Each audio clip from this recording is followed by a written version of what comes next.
You could put it down a little. Oh, more down? Yeah, okay. that's fine. As you can tell, I'm a noob. Yeah, so get your face. I could get a good snapshot of it.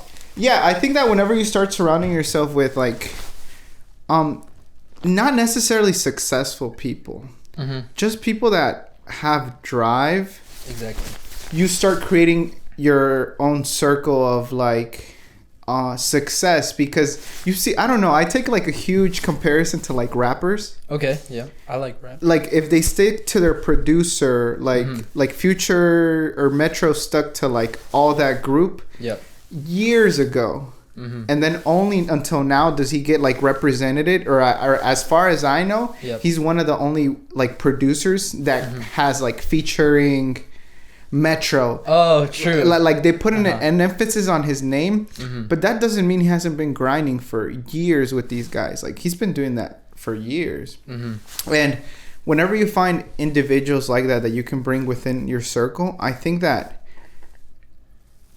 yourself is like motivated to like go with your guys, you know. Well, I say like all the cheesy sayings are true. They're cheesy, but they're true. So like What do you mean? The 5 people you hang around with are the direction you're gonna go in. Oh yeah. So it's the same thing, but a lot of cheesy sayings are true, something like those. So that's why I like Ricky too, because me and Ricky are different and we have different goals, but Ricky's got drive. Like when we were traveling, like we were in the airport, Ricky's like, okay, I gotta work. He pulls out his computer, starts working, and I'm like, wow. Working mid-airport? Yeah, exactly. So I'm like, wow, that's different, because not everybody does that. Like nobody like in the middle of the airport on the plane buys Wi-Fi to start working. And I'm like, wow, that's different. Like I would like take a book out and like read, but like actually to like be working and use your time effectively, I was like, I like that a lot about Ricky. Like he's got that grind in him. But I think everyone does it differently. I think you're still at a young age to where like, do you feel like you wish you were at a point? At a point of where? Exactly? Like, do you wish like things were progressing faster? Maybe not yet. You know, I may get there since I'm going to move down here. And for me, I feel like this is kind of like my like a sports player's introduction to the team. Like first game, you know, like coming to Charlotte, like new city, you know, growing up, graduating school, you know, still a still fresh real estate agent. So like I might get there. But to your question, yeah, maybe, because I'm hard on myself a lot, right? Like yeah. And this one thing why I like Alex Ramosi, because before when I was in university, I had my license. I was already a real estate agent. Like, I got my license at 19 years old. And I was but who pushed you to that? Your mom or or you think you just were like very self-motivated? I think it was more self-motivated. Me and my mom did it together. We would watch like real estate shows, and I was like, I think I can do that. I think I can do that. At like what, 16, 17 years old? Probably like 18. Because I wanted to get my license at 18, but I ended up getting it at 19. And I was like, oh, that kind of sucks. But it's okay. I got my license. You see? Like, but so in college I had my license. And like I wanted to start working, so like immediately real estate company in the mountains, like learning property management, real estate assistant. And then I was like, man, like this is cool. I'm helping, I'm learning, I'm very grateful for the opportunity, but I was kind of always in a rush. So then I was like, okay, 2 years of college, you know, doing that, I was like, let me move back home so I can work. So like just go online, transition, move back home, started working. And so like I've always kind of been in the rush, but what I like about Alex Ramosi is he says that like the biggest reason you're not going to be successful is because you're like always in a rush. So he's like, you got to understand that like things take time. Like we mentioned, like rappers or people that build successful businesses, like it doesn't happen in like the first 6 months. It takes like years and like time. And so for me now, I'm kind of starting to think that way and thinking in like, you know, having a larger time horizon of like, okay, it's not going to happen in 6 months. It might not happen in a year, but maybe in 5 years, something really cool can start to happen in 5 years. Yeah, but who do you start surrounding yourself with then? Like, whenever you started getting like your real estate license at 19, did you start seeking like mentors that you could be surrounded by? I wanted to, like, I really wanted to. And that's why when you mentioned like coaching, I was like, I was on it because I couldn't find an opportunity like that. Being in Hickory, it's kind of small. Like, I think the population is growing slowly. Maybe we're going to reach like 60,000 people now, right? But it was like 50,000 before. So I couldn't find like one-on-one coaching, but there was like the online coaching, right? Like YouTube University, like pay for courses. So I've spent like $10,000 on myself on like education, just like online stuff. But has that been of any benefit to you? Oh, for sure. I mean, everything's a learning experience is what I look at it. Everything has, I can get something out of everything. But what it did teach me, one, like maybe the con is that, online education is not really like as good as one-on-one coaching. People can promise you the moon and like they don't really, show up to that expectation. So, I mean, it was fine. It was good. It was helpful. I don't regret it. But it's definitely not one-on-one coaching. Yeah, I think that whenever you start learning on an interpersonal level, you learn, you gain much more depth to people, like whether that's relationships or anything like that. I don't know. I'd never try online. So with the online courses, and like if anybody does listen to it and starts to like pay, it's just like, it's a business. What they're doing is a business. Like, I don't want to say any names, but I know one guy on social media, and he does like the real estate wholesaling and flipping stuff. Yeah. And it's cool. Like, he actually does it. He actually has a business. He has an office. Like, he does it cool. But a majority of his income doesn't come from that. It comes from teaching people how to do that. And that's fine. I mean, there's always been motivational speakers. Like, that's been a thing forever. I think, yeah. So, like, online courses is a similar business model where it's like you're just getting people in to take a course that you change, like, maybe never. And it's just like, it's evergreen. It's like YouTube content. So people are always going to come back to it if you keep posting content on social media. So it's like, it's a funnel. Like, get people to look at my social media, and then they're going to buy your course, and then you make most of your money from the course. And it allows you to, like, keep growing, and then you can it keeps building your credibility. So it's like, it's fine, but it's like, it's not that one-on-one coaching. It's like, I can't be with you and like ask you questions because I just paid for a course and that's it. I don't have access to you. Why a one-on-one coach, you have access to them. Exactly. It doesn't provide any. Again, I put an emphasis on depth because even in business, people are buying into the relationship they're going to form with you as well. They're not just simply buying the service. Absolutely, yeah. Because if you're not a stand-up person, if you're not a loyal person, if you're not a truthful person, you don't follow through with what you say. Yeah, exactly. So like on some level, they have to be able to connect with you. Yep. In order to keep on progressively buying from you and taking your service. It's definitely from that perspective. And then just, I was telling Ricky, I'm like, it's good pressure. Like, you invited me to be here. Like, I'm very grateful and very blessed, and thank you so much. But like I tell Ricky, it's good pressure for me because like I want to live up, to my potential and what I have every day. That's what I think about. Every day I want to wake up and I want to be the best that I can be. So it's good pressure for me to be here and moving with Ricky, because it's like, man, I don't want to disappoint my friend. I don't want to disappoint the people I'm around. Mm-hmm. So it pushes me in a good way. But why do you feel like you're going to disappoint them? I guess just because it's just fear. It's just fear of maybe not being able to live up to that. I guess that's really... just like again, I said the failing is important, but it's still scary. So I guess I just still have like that. It's just fear. But so do you use courage then to your benefit, or I use fortitude. So the definition of fortitude is taking action despite fear. Yeah. Nice. Yeah, so I did open up an LLC by that. Like, I don't have anything in it yet, right? But it'll be like my rental portfolio. Okay. So it's Fortitude Investments LLC, because it's just taking action despite fear. Okay. So I really like that word. Uh-huh. And so you've had a good mentor too, but with your mom, no? That taught you a lot, or do you? We got our license at the same time, but my mom, she's like 20 years older than me, right? So she has more life experience and a lot more. She was working at a food distribution company, a pretty big one locally where Hickory's at.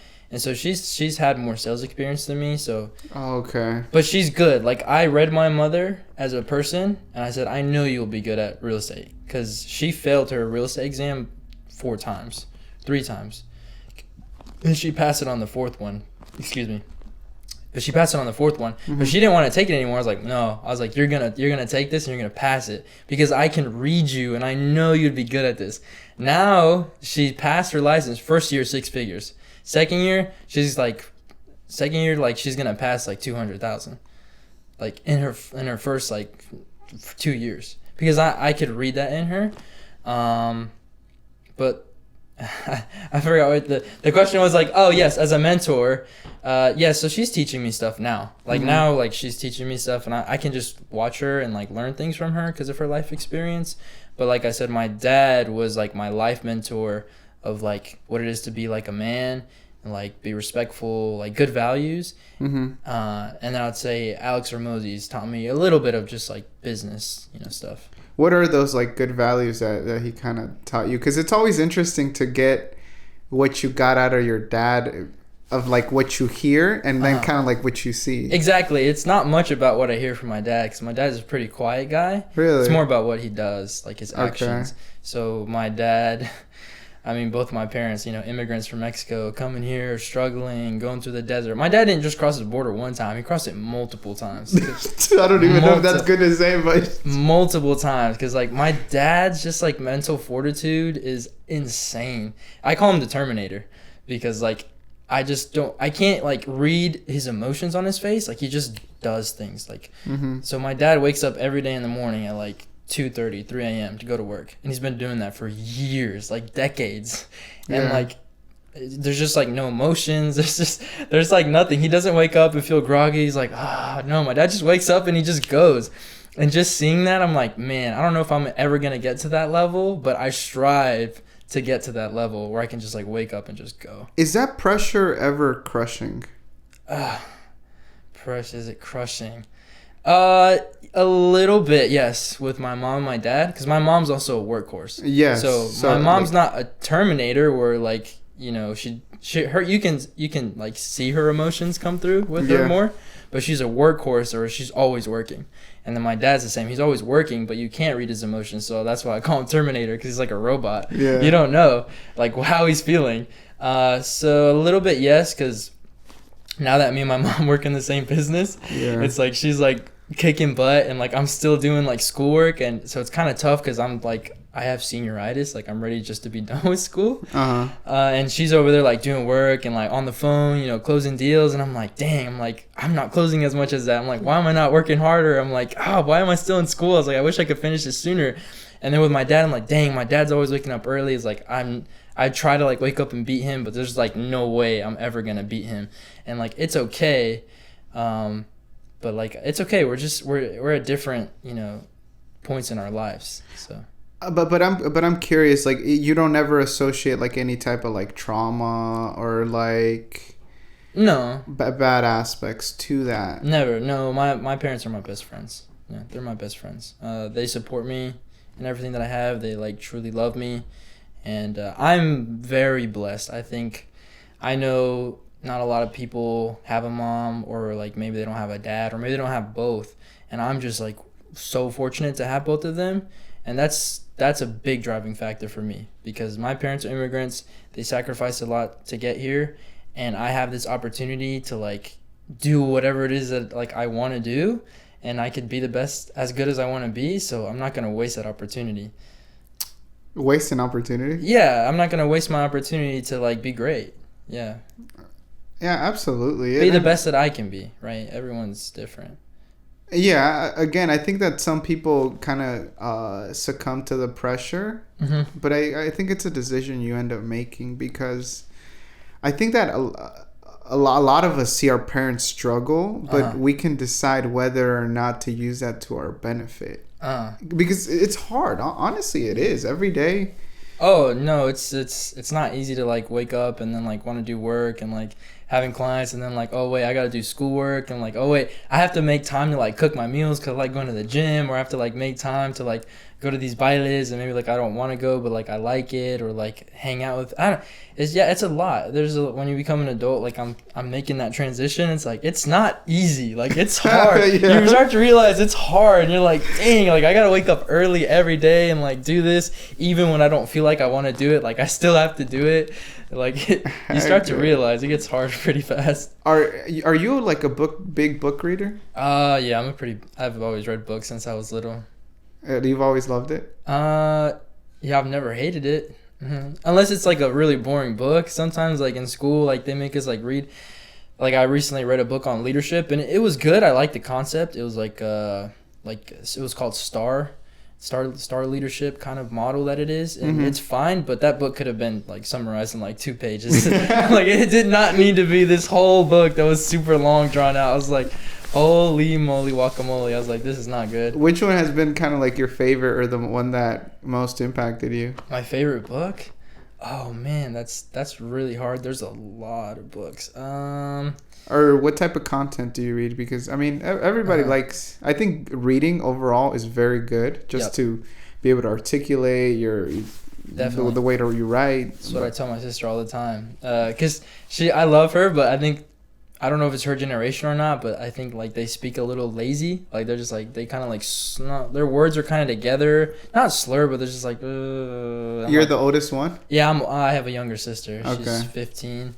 And I'm like, just read more books so you can like articulate your words better, like space your words out so people can understand what you're saying. Because if you like mumble too much and it's all together, it just sounds kind of lazy. Yeah. But I mean, I love my sister, so I push her. I mean, I think it's every generation changes. Every generation is different. I think that obviously technology has made a huge impact. My little brother, he can read, and I make him read like out loud so that he can get better at his words, but he just chooses his games over any type of book that I try to give him. No, she doesn't like books either. I think most important, it's like I'm the bigger brother, right? Like I think you always try to do the best for your little brother and or your younger sibling. Like we've got him into guitar lessons and try to like, get his mind off of things because I don't know. Social media is a scary world, I think, even for people our age or people my age, because it's so consuming. Yeah, it can be consuming, and like obviously there's a lot of scams and things you gotta watch out, and people don't know.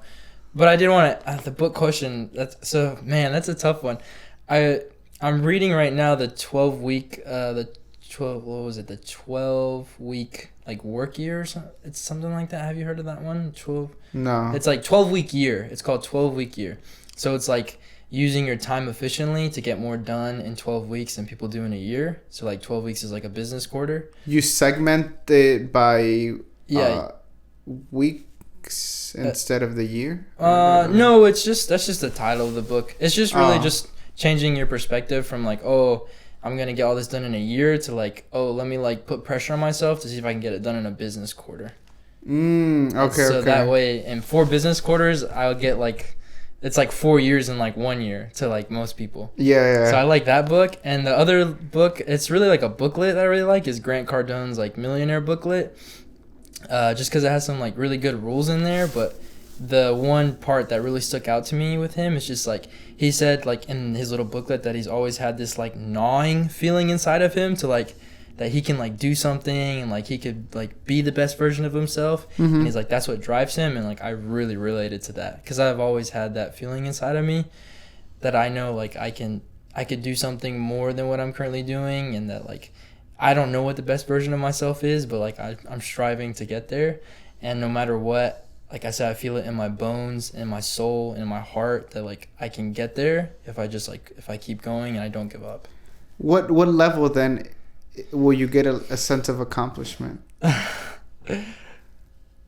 Oh goodness, I think when I'm able, it's bad, and I don't know, everyone's different because I have like the financial goals, and in my head that's kind of what my mind goes to, and maybe I know people are different, and some people are like, oh, like I'm just trying to like help people, and like that's what I want to do.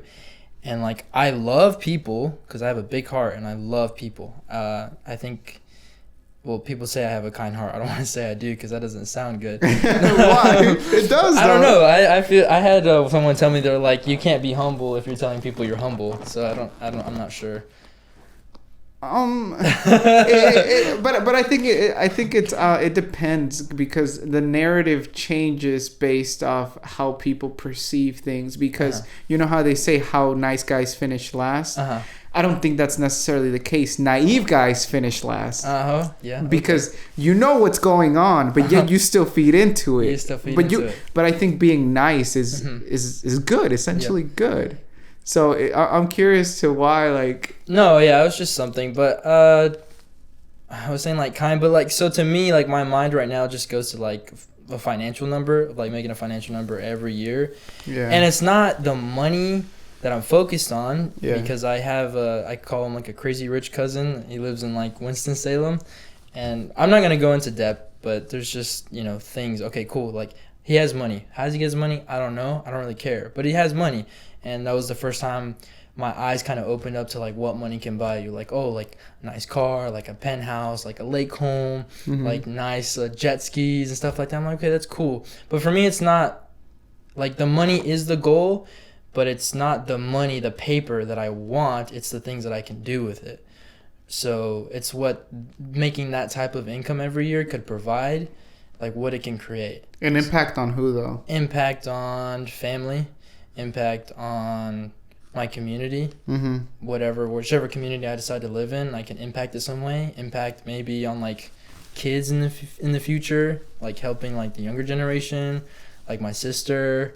Maybe like giving back to people. Maybe I just have like crazy ideas. Like maybe if I have enough money, I can like, you know, help people like come up with like crazy like entrepreneurship ideas, like for a product or something, and be able to like a you know, like a private, or what is it, the ventures, you know, like be able to like provide money so that they can do cool stuff, like a Shark Tank, right? Yeah. But like private, or like maybe I can like give back to like certain like science stuff to like cure like diseases. I don't know. If I have like money, maybe I can do cool stuff. Yeah, you could start being a philanthropist. Yeah, a philanthropist, exactly. And then just start giving your money out. And for me, like I have family in Mexico. Like I know my dad mentioned to me, and I don't know if he remembers telling me, but he's like, what would be really cool is if maybe we can set up like a little dentist place like in my little Mexican town, so people can like, you know, go to the dentist, because people can't go to the dentist down there, right? Have you ever gone back there? Yeah, I go to Mexico all the time. I love it. To where your dad was born? My dad, yep. And how kind of is that landscape? The roads are rocks and pebbles, like rocks and dirt. What part of Mexico is it? Well, not all the roads. Maybe it's like in his neighborhood. It's starting to come up a little bit. It's called it's on the come up. It's called Huichapan. It's like Hidalgo's the state, Hidalgo, and then Huichapan is the little town. So Ricky's dad's also from Huichapan, so we connected like that too. Really? Yeah, crazy. But my parents never met each other, which is weird, and they're like from the same little town. It's crazy. That's crazy. Yeah, the invisible string theory. Yeah.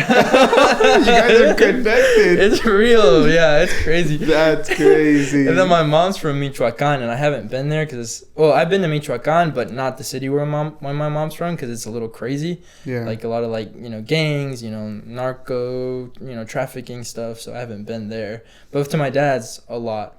I like it. Oh, dang. So actually, unfortunately, like my grandma passed away, and then the land where my aunts and uncles live and where my dad grew up, like that got passed down to my grandpa, my dad, and from what I know, I'm not gonna say exactly, but apparently my name's on it too. So apparently, like, your grandma gave you a piece and you didn't even know? Or like I don't know like how, but apparently my name's on there. So apparently like I share it with like my dad and my grandpa.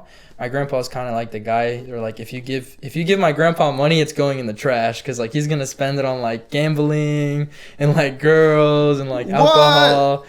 Yeah, so my grandpa, I love him and he's funny. He's a funny guy, but I guess it's just the temptations that he's older, so maybe that's just all he wants to focus on now. Like he wants to live. He just wants to like live the final little bit of his life now, just to the fullest. Yeah. How do you find that balance though? Like, I mean, you're still so young. I would think that, why don't you think about like going clubbing and like going like partying? I mean, I think that the bailes dancing is kind of like clubbing, because it's at night, so it's like maybe like Mexican clubbing, but it's like it's only like 1 day or 2 days a week. But like I like mentally know that, okay, I need to drink a lot of water, because if I drink a little bit, I'm gonna get dehydrated, or like I need to like push myself to like get out by a certain time so that I can like wake up in the morning. Like I need, like, for me, like I need like 5 hours of sleep. My dad, he's like, it's all in your mind. Like our mind is like the mental machine that we have, right? And he tells you that? No, he doesn't tell me that, but I mean a little bit. So like not the mental machine part, but that the mind is like, it's like strong. And he's like, and I'm like, oh well, how come like doctors and everything, they tell you to get like 7 hours, 8 hours of sleep? And he's like, well, it's just because of how they think. He's like, if you think you only need 3 hours of sleep, then you'll be fine. Like, you'll get up every 3 hours. And so that's what my dad's been doing for decades. He's like, it's all your mind. Imagine the people, like, crossing the border. Like, how difficult, like, that must be. Like, back then, like, desert, the river, the train. It's like, that takes some mental strength, man. It's like, and how to, like, not, and of course not everybody makes it, but how the people that do, oh man, like my dad, like, I know he has that mental strength. Like my dad will work no matter if it's cold, it's rainy, it's windy, or all three. Like, he's gonna, like, do what he's gotta do, like, no matter what. And I think that we always, like, as kids, like, watching up, or I don't know everybody's perspective, but me, it's like, you kind of want to achieve that level of, like, fortitude, you could say. Mental fortitude. And it's hard, though, all the time, because, like, you know how they, you know those memes, it's like, hijo, pásame, whatever, and then you can't even hold the fucking flashlight, right? Yeah, you can't hold the flashlight, right? And I do the same thing with my dad with, like, the mechanics, and my dad would be like, he's like, dude, hold the flashlight. I'm like, okay, my bad. I'm like, trying to hold the flashlight, right? But so, like, with the managing, so, like, the Mexican bailes are like clubs, but, like, the dancing is my passion. It's not like getting, like, wasted. So, like, I choose not to get wasted. I choose to go to those places because I want to dance and I enjoy dancing. I'm not there to get, like, wasted. And I guess, like, with other people doing other stuff, it just goes back to, like, figuring out what's important to me. So for me, what's important is, like, dancing. I like the dancing. What's important to me is, like, hanging out with, like, my mom, my dad, and my sister. And what's important to me is, like, improving myself as an individual. So maybe there's other kids my age that are maybe in the mountains, they love hiking, or maybe they love getting wasted, or, like, maybe they love doing, like, drugs and stuff, but it's like, that's not in line with what I'm passionate about, so I'm not gonna worry about those things. I'm just gonna focus on what I'm passionate about, what I like doing. Has that positive outlook brought you, like, things, have you attracted things that you're like, oh man, like, how did this end up happening? I mean, I think so. I mean, I'm here, right? I mean, we're not a big podcast, but yeah. But I mean, I'm here. I mean, I wouldn't be here, right, if I never, like, talked to you, or, you know, I wouldn't have met you if I would never have met Ricky at, like, that one specific point in time. Like, I would have never, like, had the opportunities that I have. I would have never traveled with Ricky to, like, Tokyo, Dubai, Germany, and Istanbul, Turkey, if I never, like, talked to him. So maybe, like, the positivity, maybe. I mean, I have a thing in front of my wall every day, like, in front of my desk that says, like, have a positive mindset. Like, everything, you can look at everything positively. Like, the worst thing, like, no matter what it is, like, you can get something positive out of it. And I know that's hard. Like, it's easier said than done. Absolutely. But, I mean, I really try to be positive about everything. Man. And it's not easy because negativity, it's easy to be negative, easy to, like, be angry all the time. But, I mean, it doesn't really bring me anything. It doesn't do anything good for me. Yeah, because when I first met you, we obviously met at that soccer event. But it still was very appealing, the fact that you were just so out there. And I kind of saw myself whenever I was, like, 22 years old too. Yep. But except I was a very big introvert. I never really try to be out there or manage my network. I've been working ever since I was 14. But I think I've always had that very closed mindset of, like, I can do it alone. I had that too. Because really? I'm naturally an introvert. I'm actually naturally an introvert. I enjoy... Like, I need those moments where I just need to be in my room by myself, and I'm just like, I can, like, relax. Like, if anybody knows that, you know, those are very peaceful moments. Definitely. But, like, I know that I know talking to people is important. I know, like, putting myself out there is important. So, like, maybe I'm naturally introverted. Maybe I'm extrovert. I don't know. I have no idea. I'd say I'm naturally introverted, but, like, I know I gotta talk to people. So, like, I'm just gonna do it. I mean, it's challenging because when I started networking apenas, like, 2 years ago. Like, that's how I started meeting Julio. That's how I started meeting such and such person. Like, you know how people say your network, again, going back to cheesy lines, net worth, dude. It has made such an impact on my perception of, like, what life could be because again, sometimes like you're the youngest in the group, and I feel like I'm the youngest in the group. I thought I was the youngest in the group. But it's okay. There's always gonna be someone who's younger, someone who's got more money than you, who's got a prettier girl than you. So it's like being happy with what you got. That's a good way to look at it. But I like that because it's also challenging because it's like I can also live up to the level, or I've tried to stop comparing myself because my limit is not the same as someone else's limit. Like at the gym, I like to go crazy. Yeah. But there's some people that don't even sweat. Yeah. No, everyone's different. So it's very different. It's like, but if I can surpass myself, then that's the most important. Then that'd be the most important thing. But again, sometimes it's hard to see it because there's so much pressure within yourself that you're just like, this isn't enough. Yeah, I know, right? But I think, and I know I don't mean to kiss Armosi's ass, but it's like one thing he said. He's like, successful people have like that. I don't know. It might not be true, right? I mean, I don't want to put an umbrella over everybody, but just like he said, some successful people have that like inner desire, like to be better, and like they're hard on themselves and they want to push themselves to be better. And I mean, I have that, but I mean, I don't let it take me down. It's there, and it's fine. I mean, it's just who I am, and I'm always trying to push myself to be better, and I'm grateful that I have that desire. Since you've pushed yourself so far, like you got your license at 19, when did you sell your first house then? Like, or have you sold your first house like all alone? Yeah, well, see, so this goes back to what you were saying about trying to do things all by yourself. Because when I got my license, that's what I wanted to do. Even up to this point, I'm not even going to lie. Like, I'm going to be honest. Up to this point, I still haven't allowed myself to be like, how do I say? I haven't allowed myself to pat myself on the back yet or to give myself credit. And it's bad because I'm like, oh, my mom helped me with this one thing. Or like, oh, my teammate helped me with this one thing. And like, I didn't do that. So like, I didn't actually close the deal myself, or like I didn't do a majority of the work. But that's bad because we do need the people around us to help us grow. Like we need those people, we need those like teammates to like be better.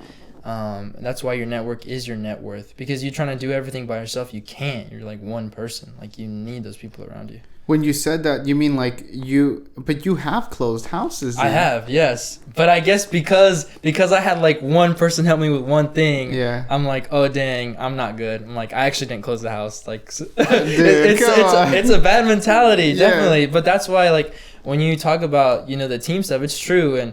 And meeting Ricky has really helped me, get that perspective. Because I'm like, dang. Like meeting Ricky, and then he's like, introduced me to other people, and I'm like, wow, like I'm starting to understand, like you need people around you, like it's very important. Yeah. So I closed my first deal, I think first year, 19. I think closed my first home in Morganton, North Carolina. I never went to the house, but like the guy went out there, he liked the home, and then we just closed on it, helped him close on it. For someone that has never done it, how was that experience? Do you feel like fulfilled? Like what's kind of the experience like? In all honesty, it's been weird for me, because when that money hit my bank account, like there was not really, the emotions it was just kind of odd. I mean, yeah, the money was there, but I didn't feel like, I wasn't like, wow, like this is amazing. I was just like, okay, I made money. I was like, on to the next thing. Why? I don't know. And even now, like I get paid and I don't have emotions towards it. Like, I guess I have more emotions towards like the process and like helping the client. And I think that's what makes me more happy than the money hitting my bank account. The money's important because I have the financial goal. And so like it is important to me. But just because I have the money in my bank account, like that itself doesn't make me happy. So what would you end up doing if you did actually have the money? Like, would you just start buying houses? Would you? I'll just start using it. Yeah, because money. I think Grant Cardone's the one that said, he's like, money doesn't have value unless it's being used. I mean, like I have cash in my wallet, but it's just there. It's not doing anything. But when I spend it, like if I go to the movies and take my little cousins out, which I do a lot because I love them and they came from Mexico and I'm trying to push them to get to their thing. Like male cousins? Yeah, 2 twin cousins. They're identical twins. How old are they? 15. No, they're 16 now. Man, okay. 16. So and they're in that development stage. they're in the development stage, and I can kind of help them. I don't want to say I know people don't like the word grooming, but I don't mind if people say they're trying to groom me because I feel like that's like an honor. So like I'm just trying to help my little cousins like get to the medical field and get to where they want to be. But like I take them to the movies because I like the movies and they like the movies, and so I find value in using the money to go to the movies and take them. That's when I get happy, when I'm spending the money to do cool stuff. The money in my wallet right now doesn't make me happy. I have no emotion towards it. But when I spend it to do something cool, like the experience is what I enjoy. Yeah, because a lot of like Hispanic, like I would say like Hispanic households, you know how like they just like, or at least my dad, I've also had to help him change that perception because again, like if I could put my money into the bank, it could be $50,000 and it's gonna gain what 0.003% a year, which is nothing. like nothing unless we use it. Like unless you use it, and it's like saving money does nothing because with how inflation rates are going up too every year, that money will not buy you starts anything. To devalue. And I mean, I think La Raza is starting to change a little bit. I don't know if that's just because of like what I'm seeing on social media, but it's like it seems like we're starting to wake up a little more. Like, oh yeah, or maybe it's the younger generation. I don't know. Like we're like okay, yeah, we need to actually like do stuff with our money. It's like there's no point of like I'm gonna like break my back in the construction and like construction work and then like spend all that money on like partying and like 20 years later I'm gonna be like, damn, I didn't do anything. It's like I think they're starting to wake up a little more. And I think there's a balance because, you know, I honestly think about also the people that are underprivileged. And I mean, like, underprivileged in the sense of, like, you said, they don't have a dad or mom. They have no one to look up to. No. So, therefore, they're sometimes the result of their environment. Yep. And then, therefore, it's up to us to also kind of, like, help them out or like at least be there for people that can't do it alone, because just like you have little cousins that you try to help, I also have a lot of younger people that look up to me like I don't even, they're like, you might not even know some of them, they just like are looking at you from a distance. Yes, and that, but that plays a huge toll on me because I'm like or whenever I want to give up, it would be a disgrace because I'm also giving up on that. That's exactly how I think too. Because I mean, I haven't done anything crazy, but there's just because of like I go to the gym, like I'm trying to push myself, like I'm like trying to like, you know, do something with my life. Like there's people that look at me from a distance and like I never even knew they were looking at me, and then you get like that random DM. They're like, man, it's so cool what you're doing. They're like, how'd you do that? They're like, could you help me? Right? Like that feeling is just like crazy. And like I'm nobody. I haven't even started posting consistently on social media yet. I will be because I need to. Yeah. And you know, people tell me I need to, and I'm like, you're right, because like it's an important thing, like to like be able to, you know, be able to inspire those people and to like, you know, help them in some way.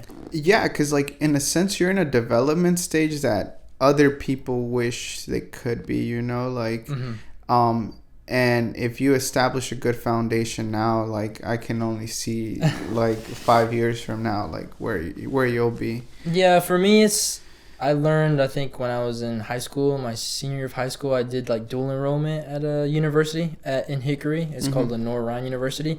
And I ended up taking like a class on like teaching, like school teaching. And I don't know, I was like, why am I in this class? I was like, I thought this class was going to be useless. But that class taught me like one of the most important things is that like learning starts in the household. So like with the parents, whoever you're living with. And like we said, like some people just don't have that. And so like it's hard, like the way that you develop, because like you never had that when you were younger, and like that's the most important teaching, like your mom, your dad, or like your grandparents. Learning starts in the household. That's what that class taught you. Yeah, learning starts in the household. It's crazy because that's what my dad always says. Yeah. Like he's like, how you do your bed, how you wash the dishes, how you eat. Yep. He's like, all your manners. Yep. In your house will play out in real life. Yeah, it's not gonna be in school. So like like teaching is like one of the most important jobs, and it sucks that they don't get paid, you know, what they should be, and like at least like it's important, but like it's not at school. The teacher's not gonna like change your life and hold your hand and teach you how to wipe your butt. It's like you learn that at home with your mom and your dad. Yeah. Like your manners and your values, they come from there. I think that learning the basics, I think life can be very basic, just that we do a lot of complex stuff like at the same time, that's why we kind of like deviate from actually what's important. But I think that essentially everything does start in the household. And again, I think that we're privileged because we do have good parents. Yeah, I'm blessed. I look at that as, that's why I say I need, like, if I waste my opportunity, I'm like, what am I doing? It's like, that's why I push myself. And like with people on social media too, the people that look at you from a distance, like that means so much. Because there was one kid that I knew, he was younger, and I saw him on social media, and he was like, you know, doing some stuff that like I knew he shouldn't be doing. Like I knew he could be better, and like I try to send him a text. I'm like, hey man, like you can be better, but like that's not the right way to do it. Like I'm not your dad, and he knows that I'm not his dad. So he's like, man, he's like, screw you. He's like, who are you? He's like, you're not my dad. Like, oh, you did that? Don't tell me what to do is what he said. I'm like, dang. I was like, okay, well I mean he's right. I'm not his dad. I was like, I shouldn't have done that. I should be just like posting on social media like what I'm doing and how I'm trying to improve myself, and if he looks at that and that makes him better, then like that's the right way. I think, I don't know if that's the right way, but in my mind I believe that's the best way to do it, instead of telling people like you gotta do this. It's like show with your actions. Like that's a good point, because I think about it, and like if I tell my brother not to eat with his phone while he's eating, I have to do the same thing. Like I have to be at that same level of like what I'm demanding. Yeah, what I'm demanding of him, I have to do. And honestly, I think about it long term, and I'm like, okay, like if I'm gonna lead, it's gonna be by example, because you can only tell people so much. They're going to get it or they're not going to get it too. Yeah, exactly. Like, you can give a person a Bible, but it's up to them to read it or not, you know, like to follow what they want. I think at the end of the day, we are very unique individuals in this world. So it's like whatever makes you happy, that makes you happy. But I think there's also a huge need in, I would say, like our generation to kind of like find our purpose, because I think that, oh, that's a tough topic for me. How come? Because so many people, and many people can probably relate, and it's also one thing from Ramosi. It's just like people are like, find your purpose and your passion. And in all honesty, it's like I don't know what my purpose or passion is. Like I'm doing real estate because it's just what I've like decided to do. Yeah. It's like what I know now. It's what I'm learning, and I do enjoy parts of the process of it, definitely. But like I wouldn't say like, wow, like that is like my passion and like my purpose is to be a real estate agent. I don't know. I have no idea what like my dream job is going to be, or what that thing is going to be like that's going to give me that feeling of passion or purpose. And maybe I'm just like mentally messed up in the head, and I'm not like registering like what that is. But like I don't know. Like I don't know what my passion or my purpose is. I'm just doing what I have to do because like I have my goal, and I guess the goal is the purpose, is maybe, but the passion, I'm not sure. Yeah, I really wouldn't know how to break that down either, because I think that it's kind of like a rabbit you're chasing and you're never gonna get it. That's how I feel, because everybody's I'm like I don't know, like I don't know what that is, and I would get so frustrated, man. Like when I was in college, like I think the first 2 years, that's all I spent my time doing. Literally, like the majority of my 2 years was just time thinking of like, what is my passion? What is my purpose? What is my why? And like, that's all I was thinking of. Besides going to the gym and like eating and doing my classes, it was just like, what is my purpose? What's my why? Like, what's my passion? And I could not figure it out. And like, it would just take me to the point where I was just like, I think I would just be crying, because I'm like, I don't know what this thing is. Like, I felt like I was like maybe like a loser, or like what is it? Maybe just like not a failure, but maybe like not sufficient. What is the word? Just like, what is it, like, okay, like one bad apple from the group, like this apple's like bad, right? Like I felt like a bad apple. because I'm like, dang, like I can't figure out what my passion or purpose is, or like what's wrong with me. Yeah. But I just got to the point where I was like, and that's why I touched so much with Armozy, because he's like, it doesn't matter. He's like, screw your feelings. He's like, just go take action, because the action, like, you'll figure it out. He's like, if you don't have a passion or a purpose, just start doing things, and then you'll figure it out along the way. You feel like you have? I feel like I've found happiness in the real estate stuff, because it turns into like, instead of like chasing a commission check, it starts to become like, oh dang, like I want to help this person like buy this property or like save money.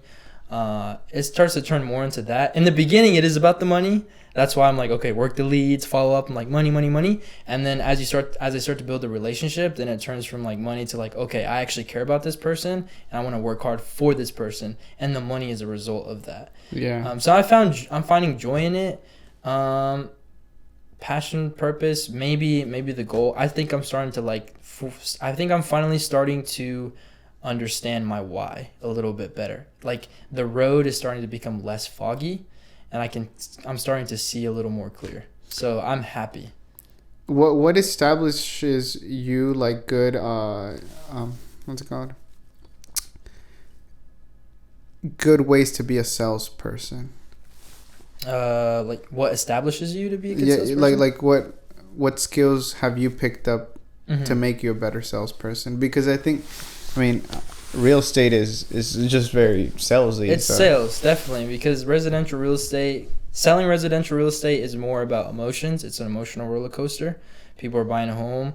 You know, it's a big investment. Like, oh, you're going to live there. Like, you have to have empathy and be in their shoes of, like, they're spending a lot of money to get into this home. They're like I would be nervous, too. I would want the person who's like, working for me to, like, do a good job versus, commercial real estate, which is apparently more business-like, is less about emotions and more about numbers and more about looking at it at a business perspective. And residential is more emotional. So there it's like sales, like you have to understand it's like emotions. Like that's what I think about it. People are buying with their emotions sometimes and not fully looking at it from like an investment perspective. Yeah, because commercial spaces, you're going to rent out that unit, or you're going to be there for that unit for the next 10, 15 years. Exactly. And if the numbers don't make sense year by year, you're going to go bankrupt. Exactly. Most businesses fail. So it is a scare. It's even scarier to get, I would say, like the commercial space as a renter. Yeah. Or you put your bet into going into a restaurant.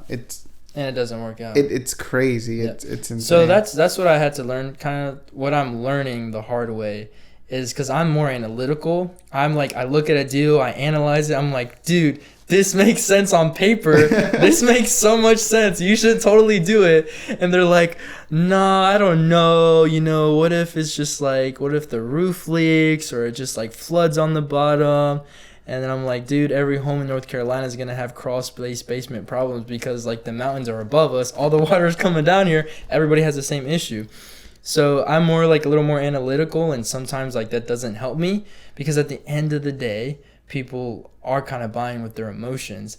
So recently, and I will be honest, like recently I kind of made a mistake and I kind of like, you know, messed up kind of this like sub 2 deal. It's like an investment strategy. It was with a Hispanic client, and at the end of the day, no matter how much I try to explain to him how it like makes sense on paper, emotionally wise, if they're not emotionally like with it, like they're not gonna do it. Like if it doesn't feel right, they're not gonna do it. So with the residential, like I'm starting to learn it's more about emotions, being able to like word things in a way that makes sense to them, because every person's different, right? So some people want to have a long conversation and like talk with you for like 30 minutes about like, oh, why it's a great property, like, you know, yeah. And then like some people are just cut and dry and that's just how it is. So every person is different. So everyone's like, you just have to be kind of like a therapist.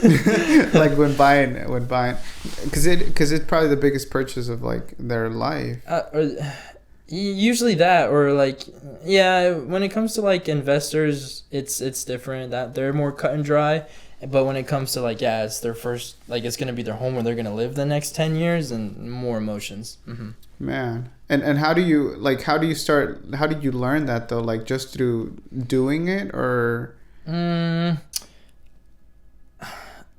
think really like I know like books. I've read books that on real estate that like mention it. You know, it's like emotional sales, but really, you know, it doesn't hit you until like you're like experiencing it, or like I'm blessed that my mom's also an agent and I can like see how she interacts with people, and then I can see it there, and I'm like sometimes like we'll work together on a deal, and like I'm working on it, and then like I like am trying to solve a problem, and then all these issues come up, and then like for some reason like I didn't solve it the way that I wish I would have, and then she'll come in and just like talk, and then like it just solves, and I'm like, how does that work? I'm like I'm going in, and I'm like, you know, my analytical ass is like, okay, this makes sense for these reasons, and then people are like, no, and then my mom comes in and she's like, yeah, you should just do this, and people are like, okay, like I feel right about it, like I trust you, and then they'll go with it. Do you think it's the age factor? I think a little bit, because even though I'm 22, people think I look like I'm 18. So a little bit. So, and I'm lucky because I can use my mom as kind of like backup credibility. I'm like, okay, I'm like, you know, I'm helping you, but here's my mom who's like, 20 years older than me, or like, she's been doing business too, so like you can like, you can trust me, and then people are like, okay, they feel a little bit better, even though I'm the one doing all the work. I don't really I try not to ask my mom for anything. Yeah, because that age factor, I know that, like, let's say whenever you go into these spaces and you actually, like, what you're talking about, but still people can't. It's trust. It's that emotion. That's what I mean about the emotion. It's the feeling. It's just like a feeling. You're like, yes, he's saying all the right things, but he's still young. I don't know, Maybe. I don't know if that's what it is. It could be. But I know one time there's been like one or two occasions when I've gone to like show a property, and like the neighbor comes out and he's like, what are you doing here? I'm like, he's like, I'm the real estate agent. He's like, you're the real estate agent? I'm like, yeah. He's like, are you sure? And I was like, yes, that's me. I'm the real estate agent. He's like, okay, but that's okay. I mean, I don't mind that. I see that as like I'm doing the right thing, because what do they say? Like, if you're like pushing yourself and you're like doing things differently, then people are gonna look at you differently. They're gonna be like, what are you doing? Yeah. No, absolutely. Has being Hispanic ever played like a big part of going into like networking groups for you or anything like that? No, it's just the network is your net worth. Like, I know it's important. No, but like, let's say like I go into like networking groups, and still sometimes it still takes courage, because sometimes it's like high profile CEOs, and that still kind of scares me a little bit. With me, how I operate, I'm just like, and I kind of learned this from Mosey. I'm like, I know my time's important, so if I feel like something is kind of a waste of my time, like, I'm not going to be rude, but I would like to kind of like excuse myself from the room, because I'm not getting any value from it. Like, I want to be able to provide you value, and I hope that we can have like a good exchange. But if I go to like a networking event and I'm just like, I'm not really getting anything out of it, I'm just like, I'm like, well, okay, let me look at something else while this guy's talking. Like, I don't want to be rude, but it's just like, that's just kind of how I am. I don't know if that's like bad or not, but again, I can learn something from everything, so I still respectfully listen. I'm just saying that, like, I go to networking events so that hopefully like I can grow, and then maybe like I can like maybe provide value to other people, and we can grow together. That's what I want. I want us all to grow together. But like, if me and you know the same things, and it's like, and I'm just listening to you talk for an hour, it's like, that's kind of an hour of like me not using my time on something that I could be using it on. Yeah. No, and that's very true, because like you're just reiterating the same things that the other people were saying. But no, it's just, I just know networking is important, so like that's what I'm gonna keep doing. So I guess I don't know if that makes me look bad or not. No, I think that you have the confidence, you have the courage to go up to people. So it's like, I think you're a very good example of like what it is to like be courageous, because it's. But I'm not gonna lie, like the thing. Okay, maybe like I say like I'm naturally introverted. True, but what gets me more is I think is more of overthinking and anxiety. I think that's what gets me more. I'm a person since I was little. I've tend to like overthink. Where mom's like, okay, yeah, you can have a toy, and I'm like, shit. There's this toy and there's this toy, and I want both of them, but I can't have both. I gotta choose one, and I'm like, damn, but I don't know which one to choose. So since I was little, I've always kind of had that issue, and those are my demons that I fight with every day, is overthinking and then like anxiety of like sometimes like I just get stuck on making a decision and I'm just like frozen, and like I just have to like snap out of it, and like I'm just like, your feelings don't matter, go. Your feelings don't matter, go. Just go. Like move fast, like move quicker, like be better. And so like those are the battles I struggle with every day. So the action liberates you. Action liberates me. Yes, because when I go to bed every night, when I go to bed and I hit those sheets, I am happy when I know that I've done as much as I could, and I took as much action as I could, and I did the things that I know I needed to do. Maybe I'm not going to check everything off my to-do list, but there's at least 5 important tasks in a day that I can complete. And if I can get those 5 important tasks done, I will go to bed happy. But if I go to bed and I don't complete those things just because I was scared and being a little baby, or like because I was overthinking, or because I let anxiety hold me back, then that's when I go to bed and I'm not like happy. Honestly, for me, the worst part of my day is going to bed. I don't want to go to bed. I want to stay up. If I could stay up 24/7, I would, because I just want to. I want to go all the time. Like I just want to like keep growing, keep learning, keep enjoying life.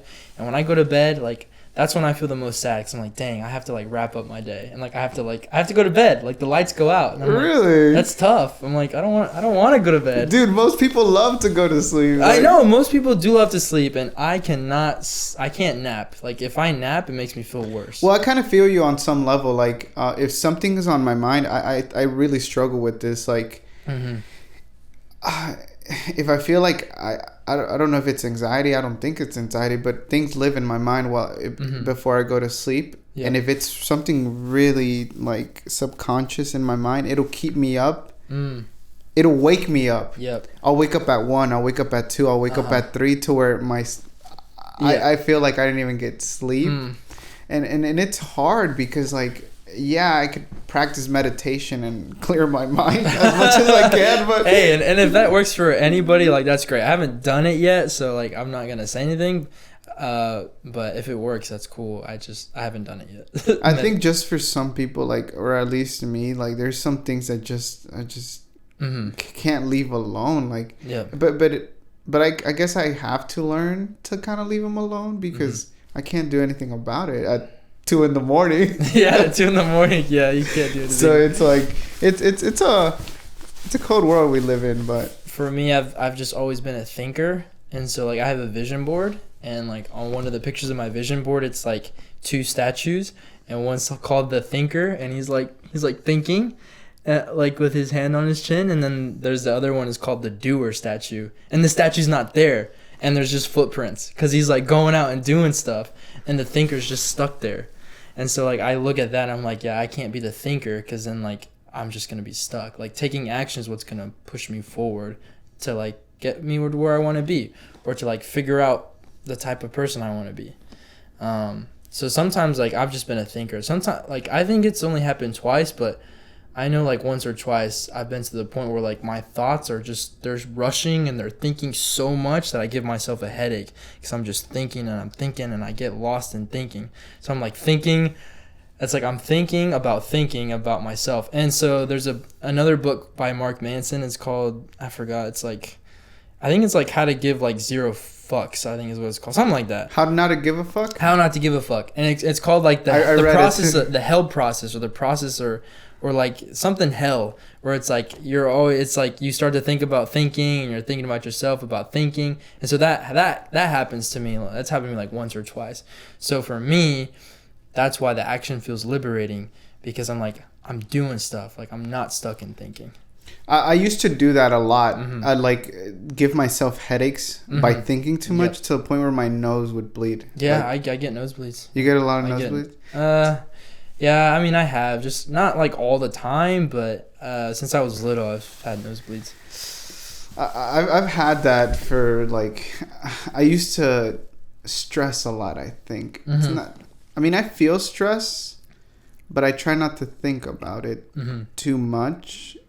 And just like you, I think that action liberates me definitely from having that stress, because if you just really like succumb to your thoughts, yep, it makes you go crazy. I think it probably does. Yeah. So so to anybody that struggles with overthinking, just look into stoicism. No, I'm just kidding. But yeah, stoicism's good.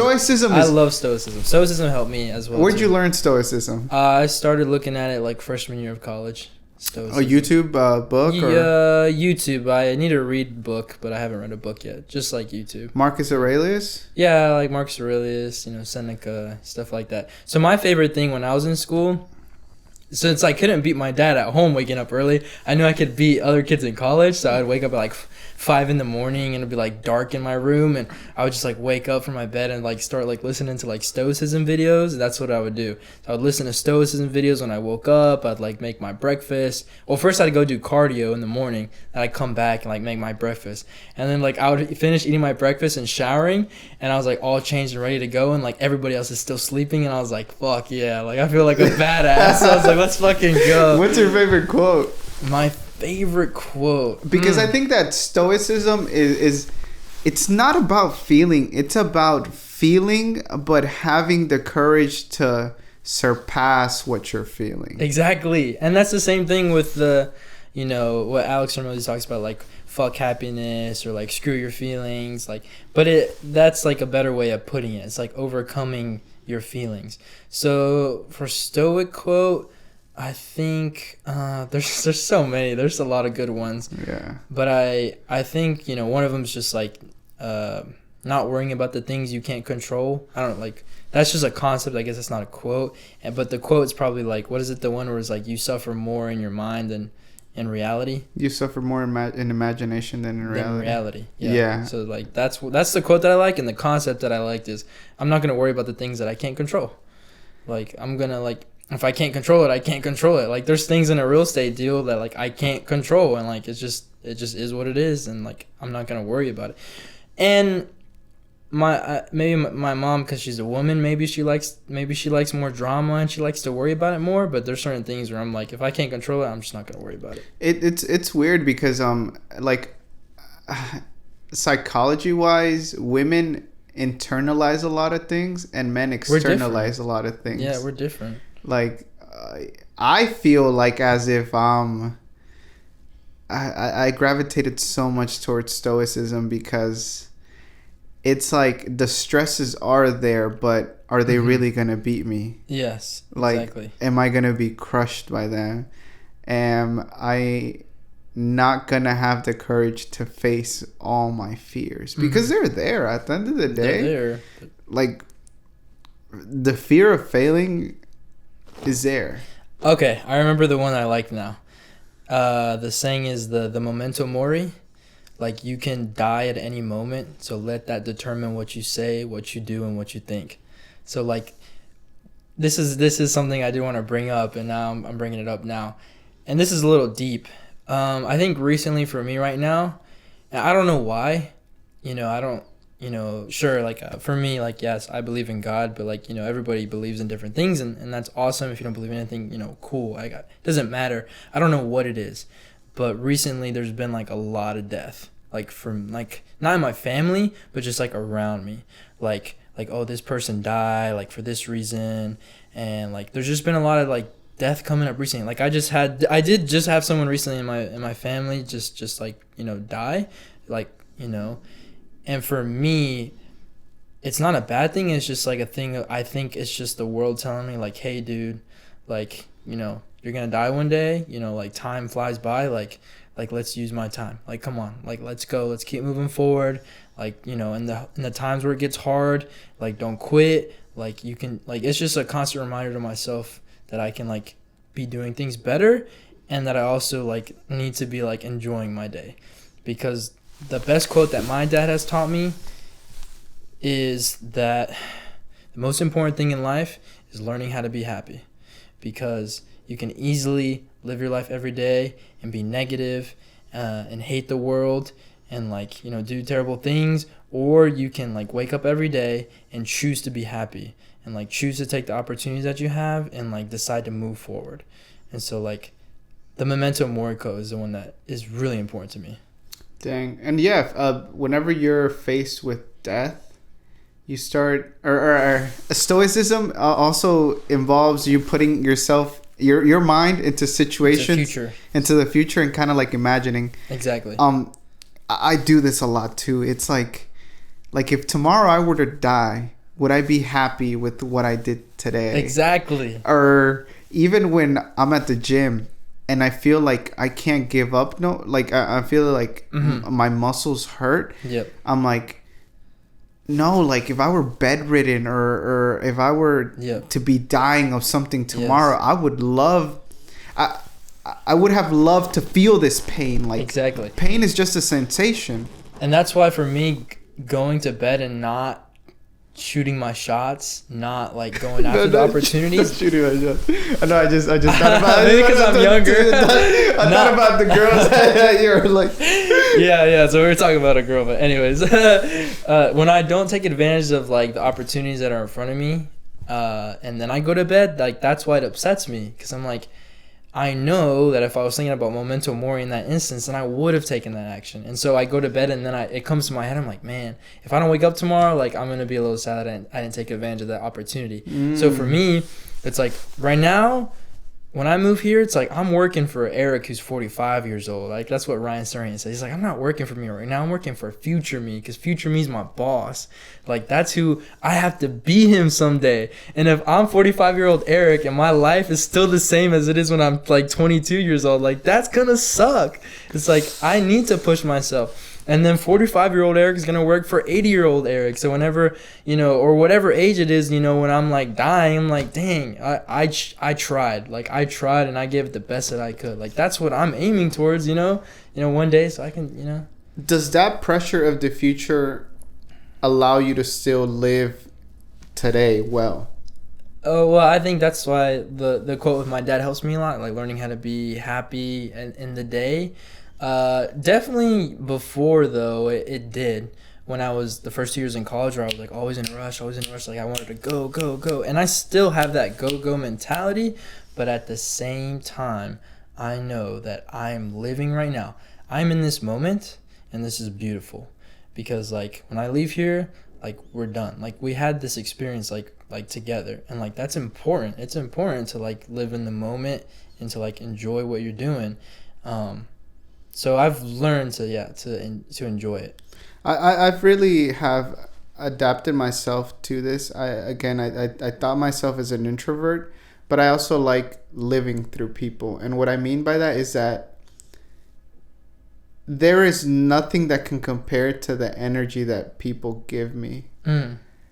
Like after even doing this podcast, I feel like, I don't know, the God within, it's like, it just becomes energized again. Yep. Like, dang, like people are a huge source of power. Your environment is a huge source of who you can become, because I always think about like how good thoughts and bad thoughts are formed.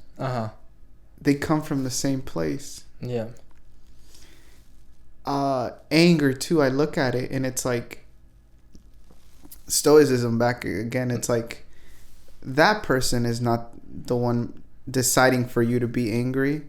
It's you who's deciding to be angry. Exactly, because you the one that has control over your emotions. Because you could look at your setbacks in a bad perspective, or you can look at them in a good perspective, in a challenging way. Like, oh, life put this obstacle in my way in order for me to become the better version of myself. Exactly. Or you life can look at it.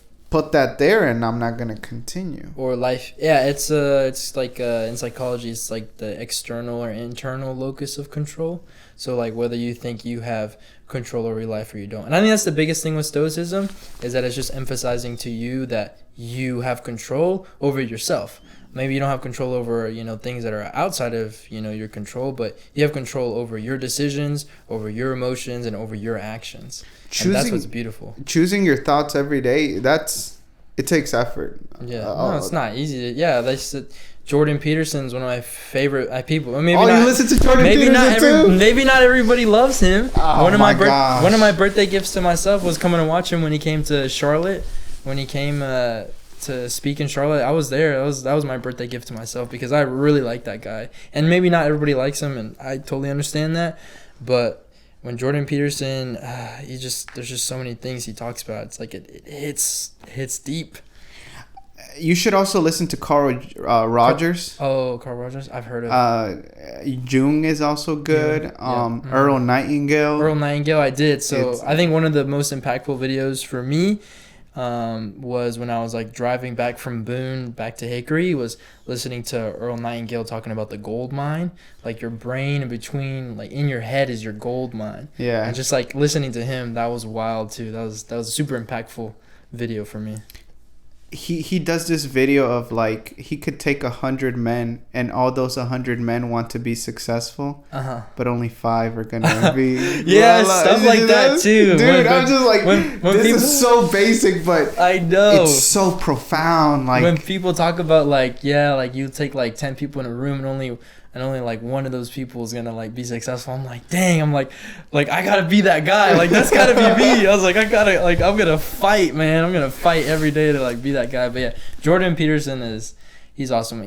There's a quote that I like, and I don't even know if I'm gonna be able to. I turned my phone off, but one of the quotes he talks about is just like, you have to like push yourself to go past in the unknown, like, I don't know if you've ever heard, like, he's like, you gotta go into the unknown.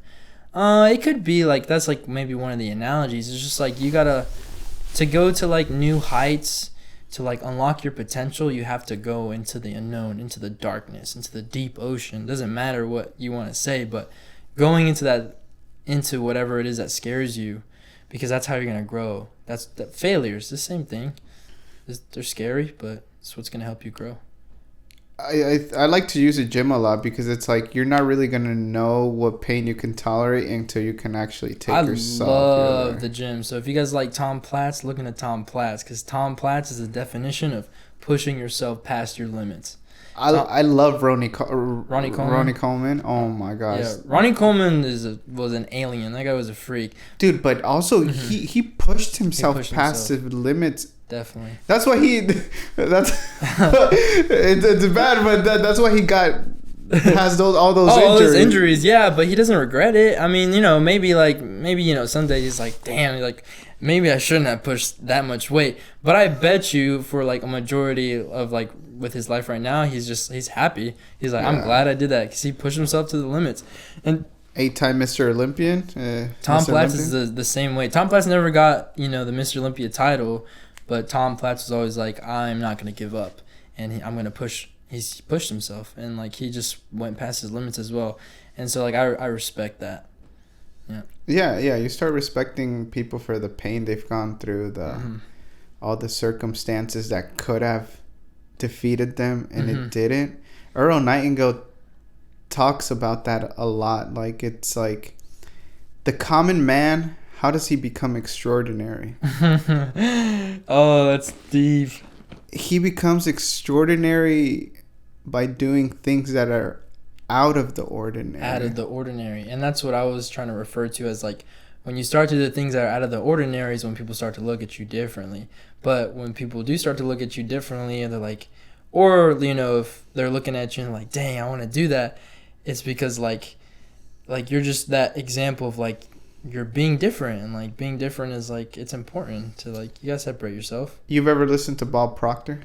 I've listened to a little bit of Bob Proctor as well. Bob Proctor too. I just like also how he formulates his words and starts explaining the thought process of how negativity and positivity works. Exactly. Oh, another person I really like is Jim Rohn. I don't like Jim Rohn. Jim Rohn, I always associate him to Herbalife, and then I'm just like, I'm like pyramid scheme. Well, That's not gonna work for this me. is why, like, it doesn't. I don't care what motivational speaker it is. Like, if you're selling a product, like, I'm not gonna buy it. I'm not gonna but it's because I spent those $10,000 on online, education on like, real estate and like making yourself better. That I understood that was a business. Like, that was the business model. So now I understand that if you're a speaker and like that's what you do, like, it's cool. Like, I'm not gonna hate on you. Like, it's your business. Okay, cool. But like with Jim Rohn, like, I don't look at him and like, okay, I want to buy your products. It's just like I guess the way he says things, it goes back to the emotion, back to the selling. It's like the way he says and formulates certain phrases. I'm like, oh, for me it hits. So I'm like, okay, if it hits for me, then like I'm gonna keep listening to it. Yeah, I mean, I just have a bad perception of him because he was kind of an ambassador for Herbalife and all but I mean, a lot of people were like ambassadors for Herbalife. Oh, there's people still in Mexico that like preach Herbalife, like that people don't know, I guess, but some people do know. It's just Herbalife, and there's a lot of other things, but a lot of things. Amway, but like apparently that goes all the way up to the government. And again, that goes back to like I don't have control over it, so like I don't care. I'm not gonna worry about it. Whatever. Yeah, absolutely. And it's like, what does Earl Nightingale say? He says all books work, all sales books are gonna work, but it just depends on what you're gonna do at the end of the day. Yeah, because you can read all the books in the world, but it's about taking the action. The action is what's gonna teach you the most. Books are important and like they can guide you, but like you gotta take the action. And for me too, what I like about Hormozi, he's like, why am I gonna like? People are always like, oh, I'm gonna read like a book like every week or like a book every month, and like cool, that's cool, but why don't you just read like one or two books that are like really impactful and just read those over and over again? Because if you read a book once, good, but if you read it twice, you start to pull different things out of it. You should read it a third time, you're gonna pull more stuff out of it. So like just choose like a few books and stick to those books, and then like learn from them, and then take action from what you learn from the book, because that's where the real learning is going to start. Yeah, I think there's plenty of sales books. There's plenty of motivation. They will never end, bro. They're always going to come. They're going to continue to come. But if you don't find the ones that are going to be useful to you, they really don't make sense. Yeah, so for me, the books that are useful for me right now is the 12-week year, Atomic Habits, the classic one. Like that's an important one to me. My Little Millionaire booklet. You should also read The Greatest Salesman in the World. There's a lot. I have a big book list. One of my dreams is to have a library. I want my own library. The Greatest Salesman in the World will... Yeah, that one. Would change. Think and Grow Rich by Napoleon Hill. I try to read that one, but I'm like you. You with Jim Rohn is how I am with Napoleon Hill. No, dude, Napoleon Hill is... The one I do want to read from Napoleon Hill is Outwitting the Devil. That's the one I want to read. Oh, that one's really good too. That's the one I want to read. He kind of emphasizes that being lazy is kind of like exactly, and the reason why like overcoming like having the anxiety or like having that go mindset is because I think I'm naturally introverted, and I think I say maybe I'm a little bit lazy, but I think it's easy to say that just because of my parents and how hard they work. So, like, just because I don't work as hard as them, I'm like, oh, damn, I'm lazy. But, like, compared to other people, it's like, you're like, nah, dude, what are you talking about? You're crazy. It's the same thing with my car. I'm like, oh, dang, my car's dirty. I'm like, I just have a little bit of dirt on, like, my plastic floor mats. And, like, other people's cars, they have, like, trash and stuff in it. And they're you can tell a lot about a person by how they organize their car. Right. Oh, that's just what I'm going to leave it at. So, yeah, I think, like, I'm just saying, like, maybe, like, I think I'm a little lazy, but, maybe to other people I'm not. But that's why I just, like, I push myself hard, and that's why I'm always about taking action. And I know you will, but I think you're on a really good road, and I think that it's only up from here. I think that you've faced circumstances that could have caused you to give up, but yet you don't. So I think, are the biggest, I don't know, for me, my biggest enemy is myself sometimes. But instead of looking at myself as an enemy, I need to look at myself as a friend and just like be able to help myself. So like in the mornings when I wake up, push myself. So, and also I kind of just want to talk about, if we're going to end it, it's just everybody's different. Everybody has a different vision of success. So if I'm whenever I have had people come up to me and like, you know, ask me, you know, for any type of help or advice, I always tell them first, like, start with like figuring out, and it's hard for me, like I mentioned, but start with figuring out like what it is that you want, like what's your end game, right? Like that's the most important thing, like figuring out like what are some things that you want. And if it's hard for you, just choose something, man. Just choose something and go for it. But what I'm getting back to is we're all born with different skill sets. We're all born with different situations. So the analogy that I love to use is, and Alex Ramosi doesn't talk about it anymore. I don't know why, but we all are born with a dice. Like we're each a dice, and there's different sides of the dice. Maybe you were born and maybe you have 50 sides, and maybe I was born and I have like 100-sided dice, and there's only one side that's green, and the rest of them are red. So every time you take action, you're throwing the dice. And your goal is to get it on the green. And when it gets green, you learn something. And the dice goes from 100 sides to 99 sides. And you keep throwing, and you keep throwing, and you keep throwing. You keep taking action, you keep taking action. And you start to get to where you want to be until you finally finish like all the sides, right? So we're all different. We're all born with different sides. But it doesn't mean like you're a lost cause or anything. It's just like get to work and throw the damn dice. So. Damn, you throwing some facts right now, and I appreciate you coming through, Eric, and I'll make sure to invite you next time. Oh, and, dude, I appreciate it. So like next time, I hope to like, you know, be posting more content and like to be out there. And again, like my goal is not to be like anybody's daddy. Like I don't want to tell people what to do. Like my goal is just to be myself and hopefully post content and hopefully like inspire people, because like that's what I want to do. No, yeah, and I know you will. You've re-energized me for sure. Because I've tried to talk to people and like I haven't really met someone like you or like myself that likes to think about psychology, or like Jordan Peterson, Carl Jung, like all these people. Like really, there's a lot of people my age that I can't have those conversations because it's just boring to them, and that's fine. So I need to figure out, like, me just posting content and taking action and showing what I do is just a different way of inspiring them. No, yeah, and keep delving into it because it'll take you a long way. I think that, especially in today's world, psychological factors are really taking a toll on us, whether that's good or bad in everybody's world. But I think if you learn how to manage it and use it to your benefit, it goes a long way. So definitely. Yeah, I thank you, Eric, for coming on. Thank you. That's a wrap, baby. Hey, Let's go. We'll catch you guys in the next one. Make sure you guys like, comment, and subscribe, as it does help grow the channel. So I'll catch you guys in the next one. And Eric, thank you again, man. Peace out, guys.